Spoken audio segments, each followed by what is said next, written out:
Price God.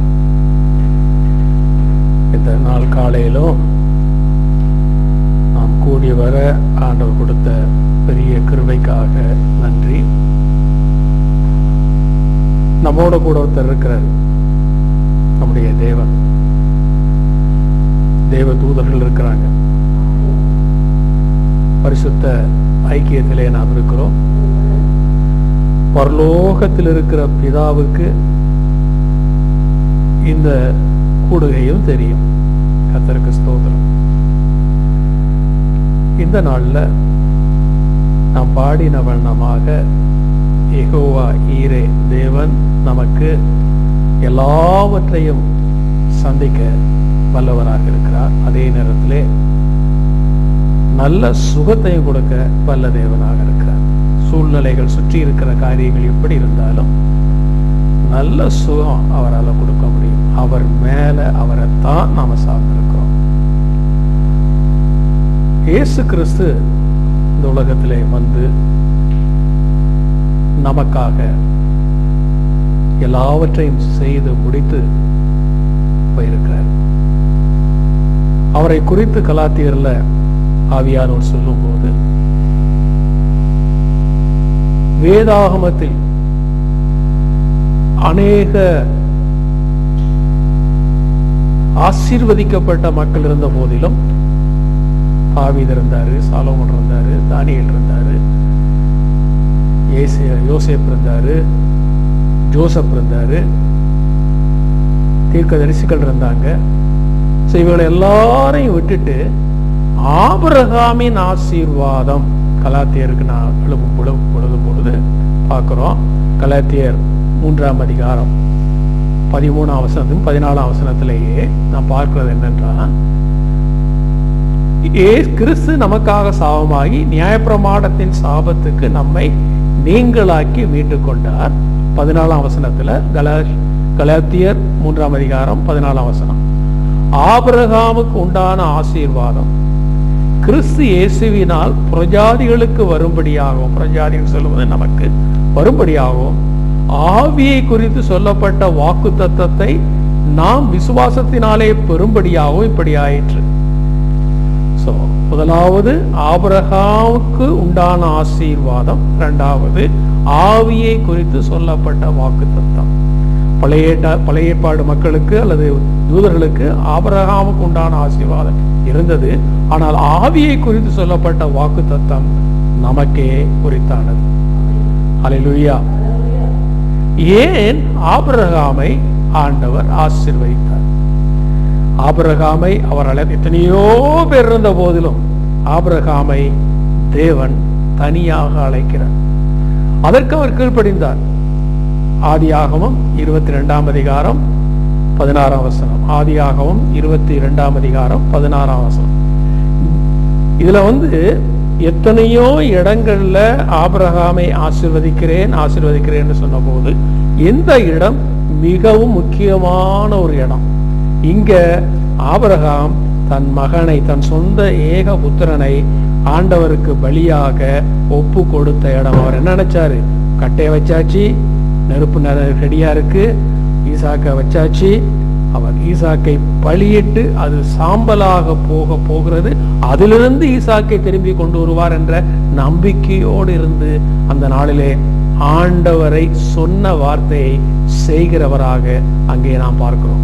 நீ உன் புத்திரன் என்றும் உன் ஏக சுதன் என்றும் பாராமல் அவனை ஒப்பு கொடுத்து இந்த காரியத்தை செய்தபடியால் அவனை ஆசீர்வதிக்கவே ஆசீர்வதித்து உன் சந்ததியை வானத்து நட்சத்திரங்களைப் போலவும் கடற்கரை மணலைப் போலவும் பெருக பண்ணுவேன் என்று சொல்லி 18ஆம் வசனத்துல, நீ என் சொல்லுக்கு கீழ்ப்படிந்தபடியினால் உன் சந்ததிக்குள் பூமியில் உள்ள சகல ஜாதிகளும் ஆசீர்வதிக்கப்படும் என்று என் பேரில் ஆணையிட்டேன் என்று கர்த்தர் சொல்கிறார். அப்படின்னா என்ன? நீ என் சொல்லுக்கு கீழ்ப்படிந்தபடினால், அன்றைக்கு அப்படிப்பட்ட பெரிய ஆண்டவருடைய கடினமான அந்த வார்த்தைக்கு கீழ்ப்படிந்து போபடினாலே உன் சந்ததிக்குள், அவருடைய சந்ததிக்குள் இயேசு கிறிஸ்து இன்றைக்கு பூமியிலே இருக்கிற சகல ஜாதிகளுக்குள் இருக்கிற நாமும் ஆசீர்வாதத்தை பெற்றுக்கொண்டோம். அதே நேரத்தில் அவர் என்ன, என் பேரில் ஆணையிட்டேன் என்று கர்த்தர் சொல்லுகிறார். ஆண்டவருக்கு கீழ்ப்படிந்த ஆபிரகாம் சொந்த விருப்பங்களை எல்லாம் ஒரு மூளையில வச்சுட்டு ஆண்டவருடைய வார்த்தைக்கு தன்னை ஒப்பு கொடுத்து, அவர் ஆசீர்வதிப்பேன் என்று சொன்னவர் உண்மையாகவே ஆசீர்வதிப்பார் என்று நம்பி அவர் செய்த காரியம் இன்று நமக்கும் ஒரு ஆசீர்வாதமாக மாறி இருக்கிறது. ஆதியாகமம் 12ஆம் அதிகாரம் 1 வசனத்துல அவர் சொன்ன பிராமிஸ், ஆண்டவர் சொன்ன பிராமிஸை கொஞ்சம் நம்ம பார்க்க போகிறோம். கர்த்தர் ஆபிரகாமை நோக்கி, 1 வசனம், நீ உன் தேசத்தையும் உன் இனத்தையும் உன் தகப்பனுடைய வீட்டையும் விட்டு புறப்பட்டு உனக்கு காண்பிக்கும் தேசத்துக்கு போ. இதுவும் ஈஸியான காரியம் இல்லை. ஆனாலும் இந்த காரியத்தையும் அவர் செய்தார். நல்ல தேசத்துல வந்தார். அதை விட மேலான தேசத்தை நோக்கித்தான் அவர் போனாரே ஒழிய அவர் உலகத்தில் உள்ள தேசத்தை அவர் பார்க்கல. தேவன் கட்டிய, தேவன் டிசைன் பண்ண ஒரு பட்டணத்தை நோக்கியே அவர் சென்றார். அவருக்கு பிராமிஸ் கொடுத்தார், நான் உன்னை பெரிய ஜாதியாக்கி உன்னை ஆசீர்வதித்து உன் பெயரை பெருமைப்படுத்துவேன், நீ ஆசீர்வாதமாய் இருப்பாய், உன்னை ஆசீர்வதிக்கிறவர்களை ஆசீர்வதிப்பேன், உன்னை சபிக்கிறவர்களை சபிப்பேன், பூமியில் வம்சங்கள் எல்லாம் உனக்குள் ஆசீர்வதிக்கப்படும் என்றார். இது அவருக்கு புரிஞ்சிருக்குமா? புரிஞ்சில்லையா நமக்கு தெரியல. ஆனா இன்னைக்கு ஆபிரகாம் உயிரோடு இருக்கிறார்.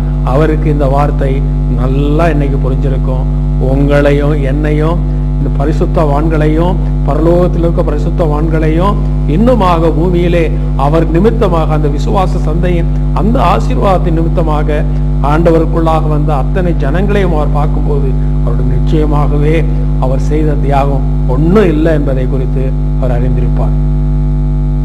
ஆபிரகாமுக்கு ஆண்டவர் ஆசீர்வாதம் என்று சொன்ன உடனே, அவனுடைய சந்ததி ஆசீர்வதிக்கப்படும் என்று சொன்ன உடனே நடக்கல.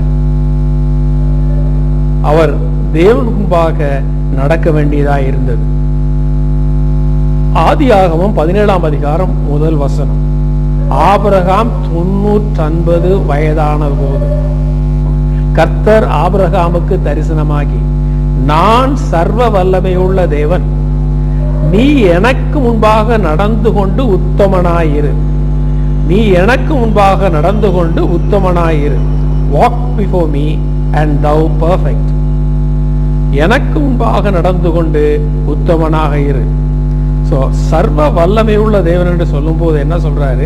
எல்லாத்தையும் என்னால செய்ய முடியும், கவலைப்படாத, ஆனா நீ ஒண்ணு செய்ய, நீ எனக்கு முன்னால நட, உத்தமனாயிரு. ஆண்டவர் முன்னால நடந்து உத்தமமாய் இருப்பது ஒரு பெரிய பாக்கியம். தேவ சமூகத்திலே நாம் நடந்து உத்தமமாக இருக்கிறது, தேவன் நம்மை அழைப்பது ஒரு பெரிய பாக்கியம்.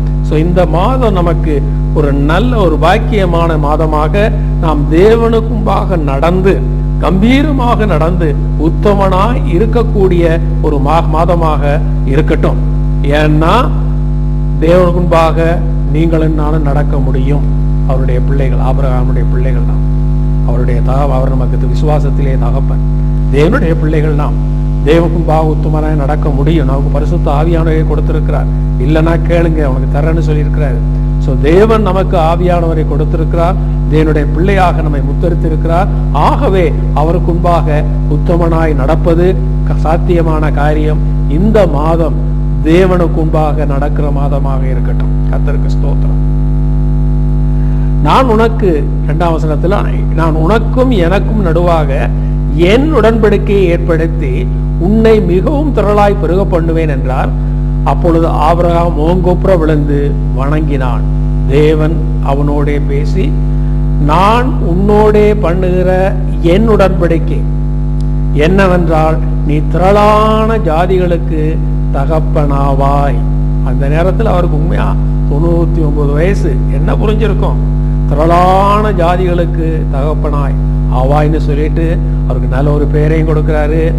அதுக்கு பிறகு என்ன சொல்றாருன்னா, உனக்கு பின்வரும் உன் சந்ததிக்கு, 7ஆம் வசனத்துல, உனக்கு பின்வரும் உன் சந்ததிக்கும் நான் தேவனாய் இருக்கும்படி எனக்கும் உனக்கும் உனக்கும் பின் தலைமுறை தலைமுறையாக வரும் சந்ததிக்கும் நடுவே என் உடன்படிக்கையை நித்திய உடன்படிக்கையாக ஸ்தாபித்தேன். இந்த வசனத்தை நல்லா பாருங்க, நித்திய உடன்படிக்கையாக. அப்போவே ஆபிரகாமுக்கு, அவருக்கு இது புரிஞ்சுதோ புரியலையோ, இது நித்திய உடன்படிக்கை.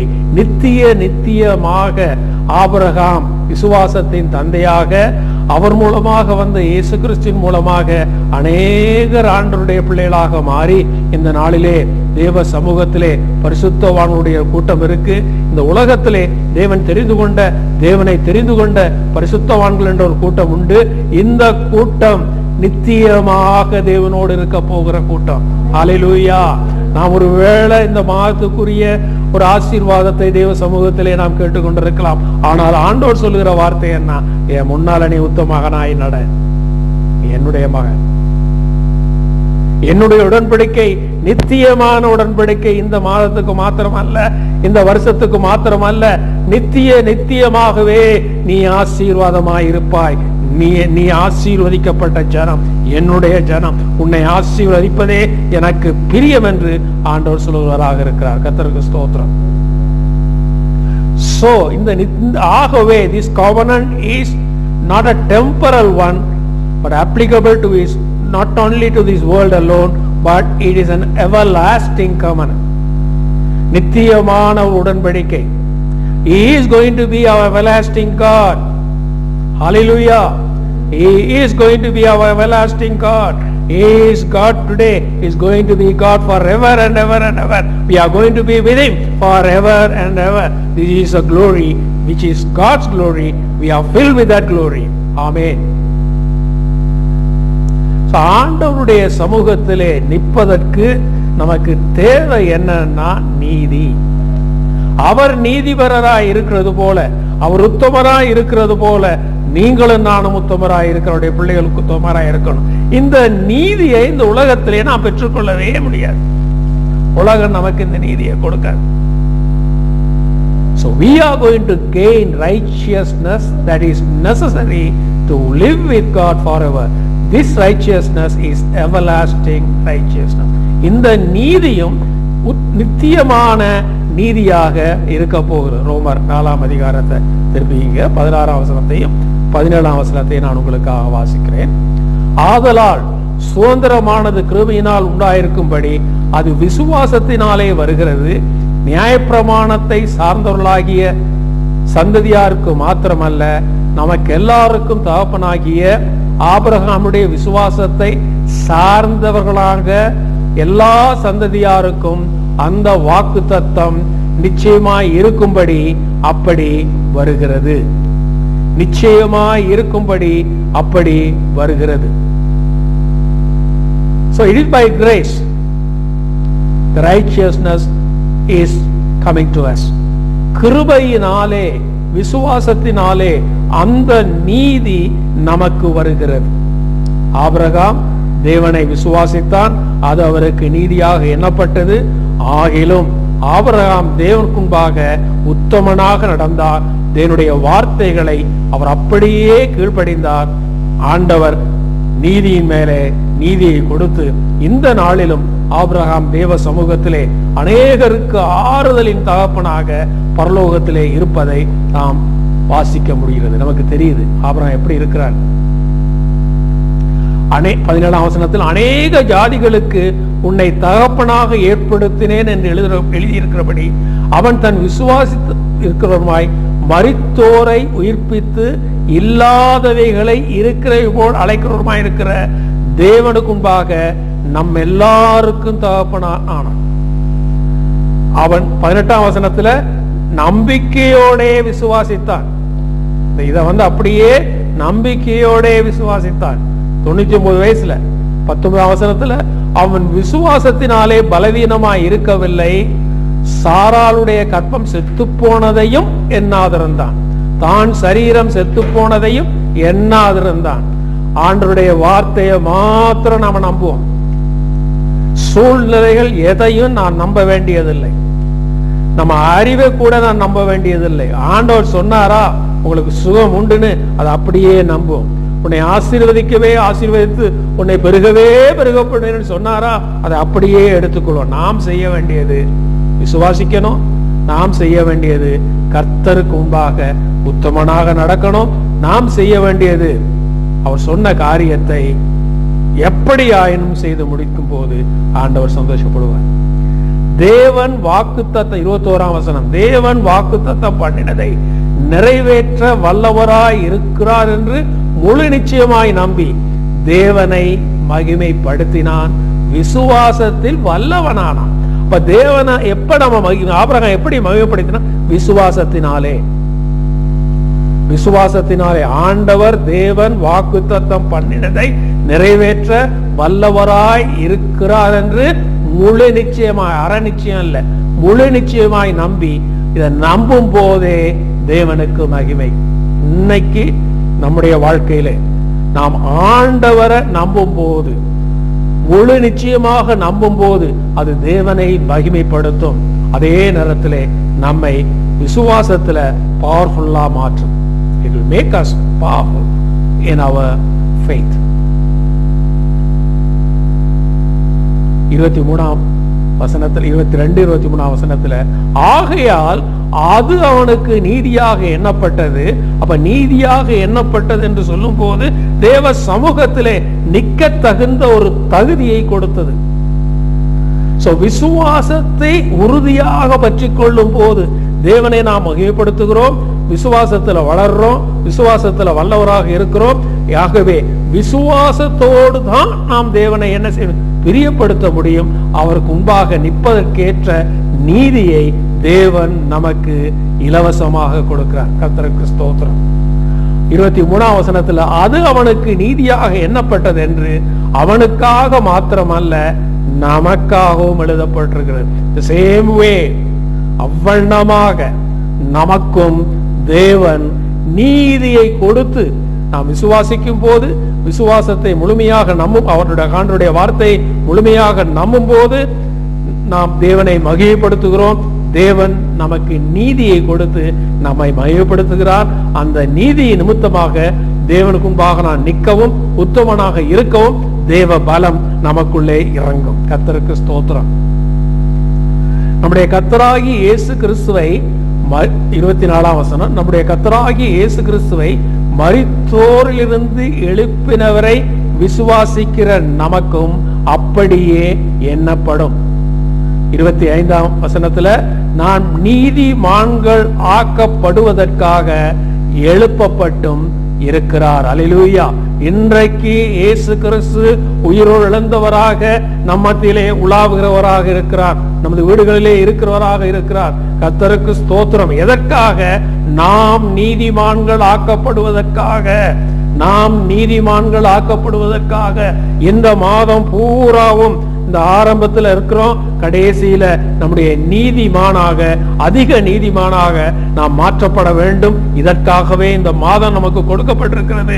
ஆண்டவருடைய சமூகத்திலே நடப்போம், என்னுடைய வார்த்தையை விசுவாசிப்போம், நீதியின் மேலே நீதி பெருகட்டும், தேவ நீதி நம்மை நிரப்பட்டும். விசுவாசத்துல வல்லவர்களாகி தேவ சமூகத்திலே நின்று அவர் சமூகத்திலே உத்தமனாக அவர் முன்னால நடக்க தேவன் தாமே இந்த மாதத்திலே நமக்கு கிருபை தருவாராக. ஆகவே righteousness by faith, not only by faith but by work also. Our faith become perfect if only by work associated with faith. இது எங்க பார்க்கிறோம்னா யாக்கோபு மாத்திரம் அந்த நிருபங்களை எழுதலன்னா இன்னைக்கு வேற மாதிரி நினைச்சிருப்பாங்க. நம்ம ஒண்ணுமே செய்ய வேணாம், நம்ம என்ன செய்யலாம்? ஆண்டவருடைய நீதியை பெற்றுட்டே போயிடலாம். இப்படி ஒரு கூட்டம் இன்னைக்கு இருக்கத்தான் செய்யுது. யாக்கோபு 2ஆம் அதிகாரம் 21ஆம் வசனத்துல நாம் பார்க்கிறோம், நம்முடைய பிதாவாகிய ஆபிரகாம் தன் குமாரன் ஈசாக்கை பலிபீடத்தின் மேல் செலுத்தின போது கிரியைகளினால் அல்லவோ நீதிமானாக்கப்பட்டான். விசுவாசம் 22ஆம் வசனம், விசுவாசம் அவருடைய கிரியைகளோட கூட முயற்சி செய்து, விசுவாசம் அவருடைய கிரியைகள் கூட முயற்சி செய்து கிரியைகளினாலே விசுவாசம் பூரணப்பட்டதென்று காண்கிறாயே. ஆகவே கிரியை இல்லாத விசுவாசம் செத்தது. விசுவாசத்தின் நிமித்தமாக நாம் விசுவாசத்தினாலே தான் நாம் பிழைக்கிறோம். அந்த விசுவாசம் என்ன செய்யணும்னா கிரியை செய்யணும். கிரியை இல்லாத விசுவாசம் செத்தது. ஆகவே அந்த விசுவாசத்துக்கேற்ற கிரியைகளை செய்யும் போது நாம் பூரணமாக்கப்பட்டதென்று காண்கிறாயே. சோ இந்த நாள்ல நமக்கு நிறைய காரியங்கள் தெரியும். அது மனசு நமக்கு சொல்லும், பரிசுத்தமா உன்னால வாழ முடியாது, தேவன் முன்பாக உன்னால நிக்க நீ தகுதி இல்லை, உன் வாழ்க்கையை நீ கெடுத்துக்கிட்டா ஒண்ணும் இல்லை உனக்கு, நீ தேவனுக்கு முன்பாக நிக்க தகுதி இல்லைன்னு சத்தம் வந்துச்சுன்னா, எண்ணங்கள் வந்துச்சுன்னா, அது தேவனுடைய வார்த்தை அல்ல, தேவனுடைய எண்ணங்கள் அல்ல.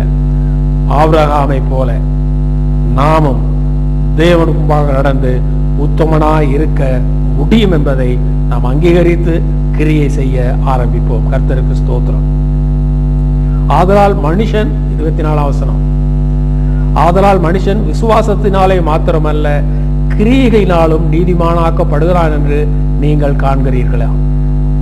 சோ இந்த நாள்ல, இந்த மாதம் பூராவும் விசுவாசிக்கிற மாதம் மாத்திரம் அல்ல, நீதியை பெற்றுக்கொள்ளுகிற மாதம் மாத்திரம் அல்ல, கிரியை செய்கிற அந்த விசுவாசத்தின் நிமித்தமாக கிரியை செய்கிற மாதமாக இருக்க கர்த்தர் நமக்கு கிருபை கொடுப்பீராக, ஒரு வல்லமையை தேவன் கொடுப்பாராக. இயேசு கிறிஸ்து is the real lamb of God.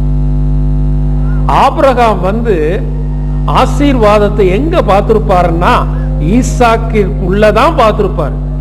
He is a blessed son.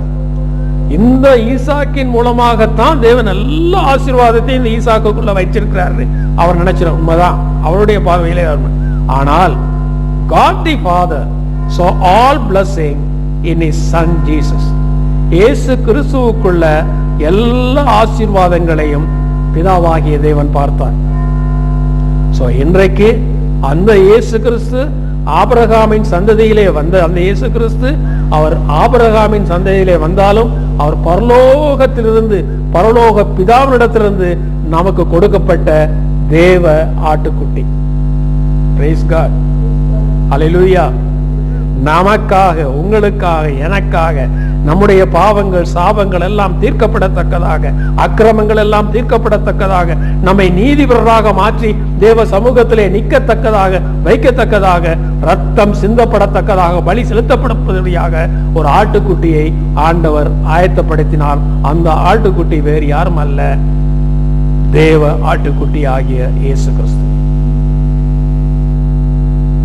ஆதியாகமம் 22 அதிகாரம் 8 வசனத்துல ஆபிரகாம் ஒரு வார்த்தை சொல்றாரு. திருப்புறனா திருப்பீங்க, இல்லைன்னா நான் சொல்றத கொஞ்சம் கேளுங்க, பின்னால குறிச்சுக்கிட்டு பின்னால பாருங்க. ஆதியாகமம் 22 அதிகாரம் 8 வசனம். மகன் கேட்ட கேள்விக்கு அவர் பதில் சொல்றாரு. அதற்கு ஆபிரகாம், என் மகனே, தேவன் தமக்கு தகன பலிக்கான ஆட்டுக்குட்டியை பார்த்து கொள்வார் என்றார். lamb for burnt offering, அவர் பார்த்துக்குவாரு சொன்னார். ஆனா ஆபிரகாமுக்கு தெரியும் ஈசாக்கத்தான் கொண்டு போய் வைக்க போறோம்னு தெரியும். ஆனாலும் இந்த வார்த்தை அவருடைய வாயிலிருந்து வந்த ஒரு தீர்க்க தரிசன வார்த்தை, controlled by God's spirit. நமக்கும் எக்கத்தக்கமான, அதான் நிறைய நேரம் இதை குறித்து சொல்ல முடியும். நிறைய நேரங்களில் என்ன பதில் சொல்லன்னு தெரியாம இருக்கும் போது ஆண்டவரை நான் நம்பணும்னா சரியான வார்த்தை வரும். 13 வசனம் 22, ஆதிகாரம் 22 13 வசனம். ஆபிரகாம் தன் கண்களை ஏறெடுத்து பார்க்கும் போது இதோ பின்னாக புதரிலே தன் கொம்புகள் சிக்கி கொண்டிருந்த ஒரு ஆட்டுக்கடாவை கண்டான். அங்க பார்த்தது என்னன்னா, ஆடு, லேம்ப் இல்ல, ஆட்டுக்குட்டி இல்ல, அங்க பார்த்தது ஆட்டுக்கடா, நல்ல வளர்ந்த கடா. அதுவும் போய் தானா மாட்டிக்கிட்டு இருக்கு. அது தானா வரல, பலிக்கு தானா மாட்டிக்கொண்டிருக்கிறது. ஒரு ஆட்டுக்கடாவை கண்டான். அப்பொழுது ஆபிரகாம் போய் கடாவை பிடித்து அதை தன் குமாரனுக்கு பதிலாக தகன பலியிட்டான். ஆமென். சோ குமாரனுக்கு பதிலாக அன்றைக்கு ஆட்டுக்கடா தகன பலியாக ஒப்பு கொடுக்கப்பட்டது. ஆனால் நம்முடைய கர்த்தராகிய இயேசு கிறிஸ்து, பிதாவாகிய தேவன், he didn't find any substitute, but he gave his only begotten son. Whosoever believeth in him shall have everlasting life. தன் மகனையே, சொந்த மகனையே பலியாக ஒப்பு கொடுத்தார் நமக்காக. நம்ம நேசித்தபடினாலே இன்றைக்கு ஆசீர்வதிக்கப்பட்ட இயேசு கிறிஸ்து உயிரோடு இழந்தவராக பரலோகத்திலே இருக்கிறார். ஒவ்வொரு ஆத்துமா தேவ சமூகத்திலே வந்து நீதியாக நடப்பதை பார்த்து அங்கே ஒரு பெரிய சந்தோஷம் உண்டாயிருக்கிறது பரலோகத்தில். அந்த ஆத்துமாவின் பேர் பரலோகத்தில் எழுதப்பட்டிருக்கும். சகோதர சகோதரர்களே, உங்கள் நாமங்கள், உங்க குடும்பத்தில் உள்ள அத்தனை பேருடைய நாமங்களும், பெற்றோருடைய நாமங்களும், உறவினுடைய நாமங்களும் பரலோகத்தில் எழுதப்படும். எழுதப்படாத நாமங்கள் எழுதப்படும். நாம் அழைக்கப்பட்டிருக்கிறோம். ஆபிரகாமை போல ஆசீர்வாதமான ஜனமாக நாம் அழைக்கப்பட்டிருக்கிறோம். உலகத்துல ஒரு ஜன கூட்டம் நமக்காக வரணும். கர்த்தர் ஆசீர்வதிக்கப்பட்ட கூட்டம் உலகத்தின் கூட்டம் அல்ல, பரலோக கூட்டம். ஆபிரகாமினுடைய ஆசீர்வாதம், the blessing of Abraham is eternal blessing. Abraham did the will of God. தேவ சித்தத்தை அவர் செய்தார். Abraham did not doubt. Abraham சந்தேகப்படல. He pleased God by his faith. விசுவாசத்தினாலே அவன் தேவனை சந்தோஷப்படுத்தினான், மகிழ்ச்சிப்படுத்தினான். விசுவாசத்தினாலே தேவனுக்கு பிரியமானவனாக காணப்பட்டான். எல்லாவற்றை பார்க்கிலும் அவன் ஆண்டவரை அன்பு கூறினான். அவருடைய வார்த்தை, அன்பு கூர்ந்தா என்னது? அவருடைய வார்த்தைக்கு பிளண்டா கீழ்ப்படிந்தார். எல்லா பிளஸிங்கும் was condensed in Isaac. We know today all our blessings is in Jesus. இயேசு கிறிஸ்துவுக்குள்ள எல்லா பிளஸிங்கும் இருக்கிறது. கர்த்தருக்கு ஸ்தோத்திரம். ஆபிரகாம் தன் மகனை கொடுத்தார். இன்றைக்கு ஆண்டவர் நம்மை அவருக்கு கொடுக்க அவர் விரும்புகிறார், அழைக்கிறார். He calling us. Deny yourself, take your cross, follow me. What for? அவரோடு சிலுவையிலே மரித்து அடக்கம் பண்ணப்பட்டு உயிரோடு எழும்பத்தக்கதாக என்று நம்மை தேவன் அழைக்கிறார். ஹல்லேலூயா, துதிக்கிறோம். ஆண்டவரே ஸ்தோத்திரம். கர்த்தருக்கு, கர்த்தருடைய வார்த்தைக்கு நாம் செவி கொடுப்போம்.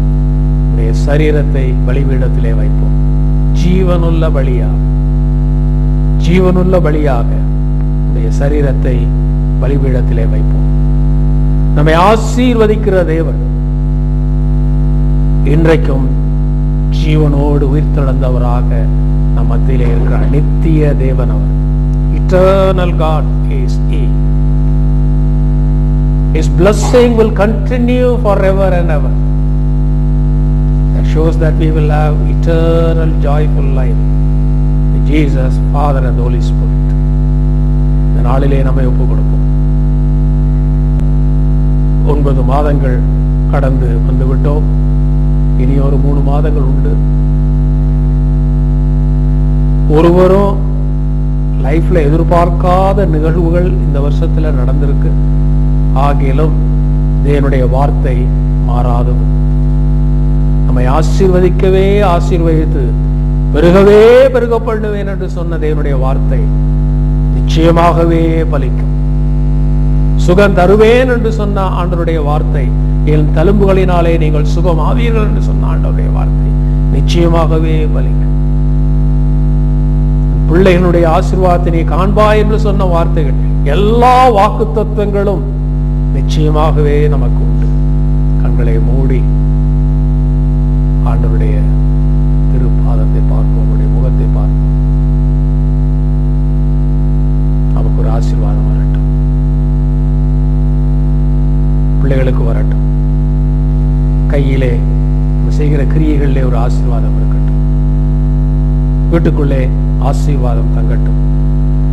ஆசீர்வாதமான இயேசு கிறிஸ்து முன்பாக ஆசீர்வாதமாக உத்தமமாக நடக்க, நீதி என்ற ஆசீர்வாதத்தை நாம் பெற்றுக்கொள்ளத்தக்கதாக, நித்தியம் என்கின்ற ஆசீர்வாதத்தை நாம் பெற்றுக்கொள்ளத்தக்கதாக, தேவ பிள்ளைகள் என்ற ஆசீர்வாதத்தை நாம் பெற்றுக்கொள்ளத்தக்கதாக, தேவனை மகிமைப்படுத்துகின்ற ஆசீர்வாதத்தை நாம் பெற்றுக்கொள்ளத்தக்கதாக இந்த நாளிலே நம்மை பலிபீடத்திலே ஒப்புக் கொடுப்போம். தேவ சித்தத்துக்கு ஒப்புக் கொடுப்போம். ஆண்டவருடைய வார்த்தைக்கு ஒப்புக் கொடுப்போம். நல்ல பிதாவே, இந்த வேளையிலே உம்மை துதிக்கிறோம், போற்றுகிறோம், வாழ்த்துகிறோம். கேட்ட சத்தியங்கள் மனதுக்குள்ளே சென்று கர்த்தாவை கிரியை செய்ய நல்ல நிலத்திலே விதைக்கப்பட்ட சத்தியங்களாக இந்த நாளிலே இருக்க எனக்கும் கேட்ட ஒருவருக்கும் பிரயோஜனமாக இருக்க கர்த்தரே கிருபை செய்யும். கரத்தில் எங்களை ஒப்புக் கொடுக்கிறோம். குடும்பமாக நாங்கள் ஒப்புக் கொடுக்கிறோம். ஜெபித்த ஜெபங்கள் எல்லாம் கேட்கப்படுவதாக. பரிசுத்த பிதாவே, பரலோகத்தின் தகப்பனே, சூழ்நிலைகளை நாம் பார்க்கல, we trust your word. உங்க வார்த்தைய நாங்க நம்புறோம்.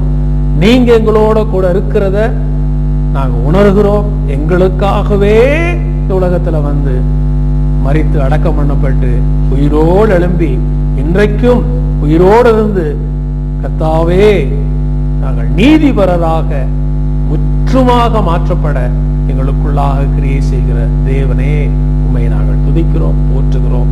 இந்த நாளிலும் எங்கள் சரீரங்களை ஜீவ பலியாக ஒப்புக் கொடுக்கிறோம். ஆண்டவரே, ஏற்றுக்கொள்ளுங்க ஆண்டவரே, ஏற்றுக்கொள்ளுங்க. கரம் பிடித்து எங்களை நடத்துங்க, ஆசீர்வதிங்க.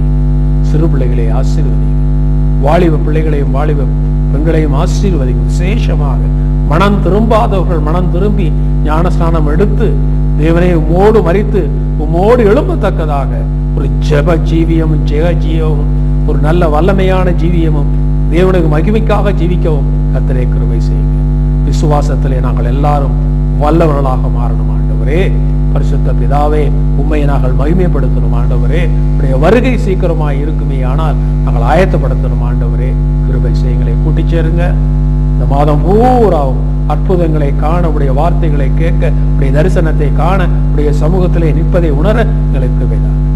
இயேசுவின் வல்ல நாமத்தினாலே ஜெபிக்கிறோம் பிதாவே. என் ஆத்துமாவே கர்த்தரை ஸ்தோத்திரி, பரிசுத்த நாமத்தை ஸ்தோத்திரி.